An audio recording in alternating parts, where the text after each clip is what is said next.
দর্শক, ঢাকার ধামরাইয়ে ভূমিকম্পে হেলে পড়া ভবনের সামনে থেকে সবশেষ খবর জানাতে যুক্ত হচ্ছেন সহকর্মী রাজিউল হাসান পলাশ।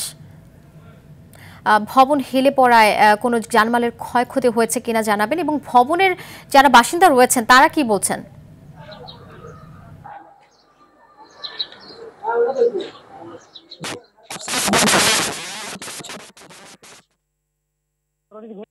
চারতলা ভবন একটি 7তলা ভবনের গায়ে হেলে পড়েছে। তবে এই ঘটনায় কোনো হতাহতের খবর পাওয়া যায়নি। তবে দুইটি ভবনেরই যারা বাসিন্দা রয়েছেন তাদের মধ্যে আতঙ্ক বিরাজ করছে।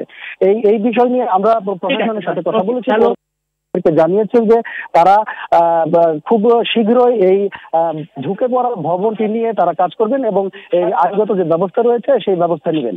উপজেলা প্রশাসনের সাথেও আমাদের কথা হয়েছে, তারাও আমাদেরকে জানিয়েছেন যে এই ভবনের সম্পর্কে যতটুকু পদক্ষেপ নেওয়া প্রয়োজন আইনগত সেই পদক্ষেপ নেবেন। আমরা স্থানীয় যে যারা বাসিন্দা রয়েছেন বাসিন্দাদের সাথে কথা বলেছি, তারা বলেছে হঠাৎ যখনই এই ভূমিকম্প শুরু হয়, এই বিল্ডিংটি যখন ঝুঁকে পড়ে এবং কাঁপাকাঁপি করে, তখনই তারা আতঙ্কে বাড়ি থেকে বের হয়ে আসে।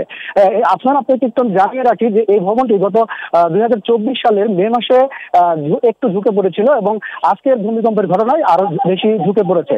তবে ভবনের মালিক যিনি রয়েছেন তিনি আমাদেরকে জানিয়েছেন যে ভবনটি হেলেনি, এটা আগে যতটুকু হেলেছিল ততটুকুই। তবে তিনি আশ্বস্ত করেছেন যে তিনি ভবনের সামনের অংশ ভেঙে দিবেন। আর এই ঘটনায় পুরো এলাকাতে, আবাসন এলাকাতে একটা আতঙ্ক বিরাজ করছে যে কখন আবার এমন দুর্ঘটনা ঘটে এবং সেই দুর্ঘটনায় সকলে আহত হয় কিনা।